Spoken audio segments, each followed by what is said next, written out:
Hello out there, I'm the oldest nerd. Today we're talking about Deep Space Nine, the episode The Jem'Hadar.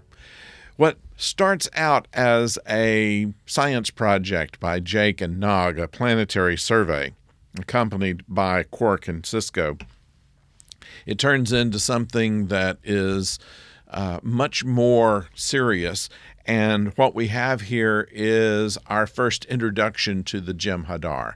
The Jem'Hadar are basically the enforcers of the Dominion, and the founders that seem to be in control of all of this are still rather mysterious. We will know later what they turn out to be, and that would be a big surprise to the first-time watcher. However, right now we know that the Jem'Hadar have technology that is slightly beyond the Federation's. Their shields are stronger, their transporters are longer range, and their tactics are deadly, almost always. So while they were disappointed in meeting Sisko and Quark, they would have rather seen a Klingon and a Cardassian.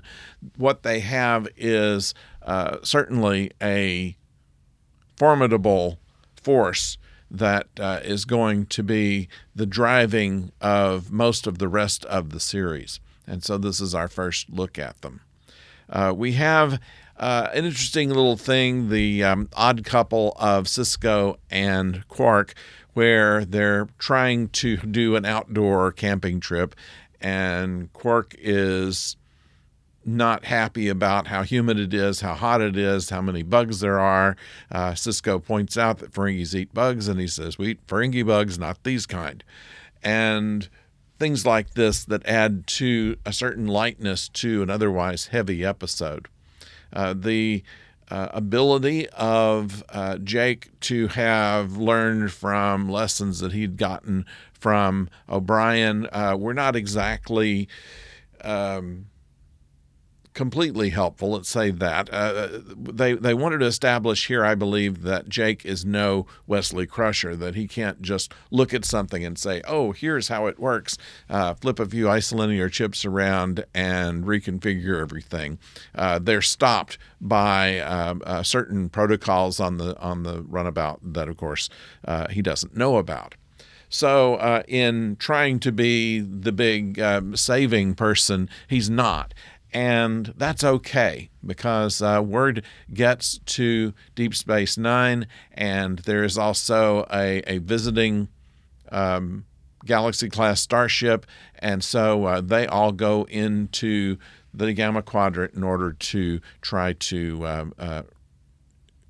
extract Sisko and Quark, which of course they do. I mean, this is no spoiler to say that Sisko's back next week, and so is Quark.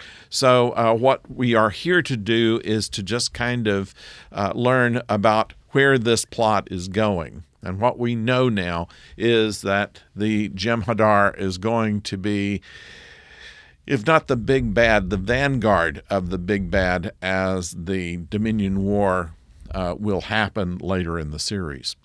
But for now, we get a little more screen time with Nog and Jake, which Nog and Jake are not a whole lot different than Benjamin and Quark, in that one is a lot more scared than the other. One is a lot more annoyed about things than the other, and one is more willing to go and hide somewhere rather than to face up to danger.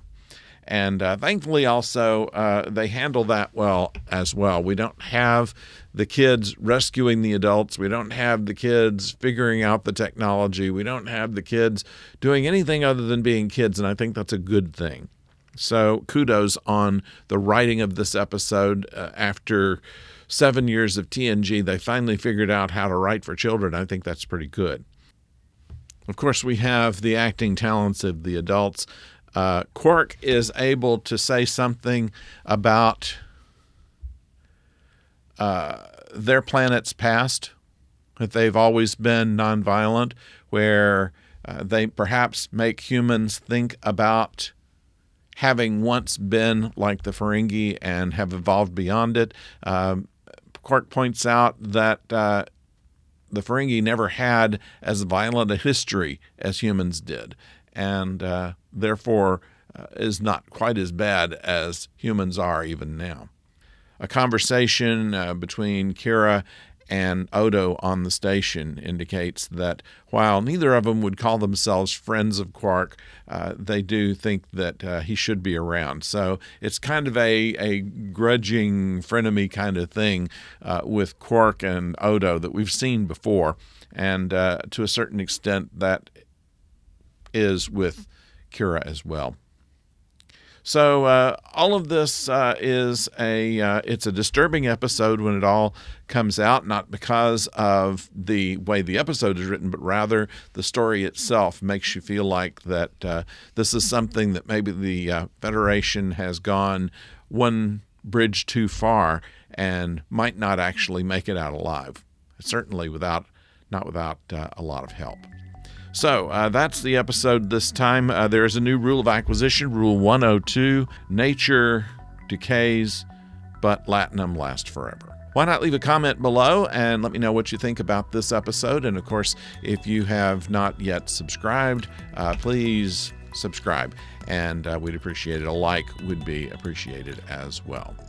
Tomorrow we'll have another Bad Batch, and we'll follow that on Friday with another episode of Discovery. That will be episode 3 coming up on Friday for our review. So we hope you'll be around. And until then, don't go far.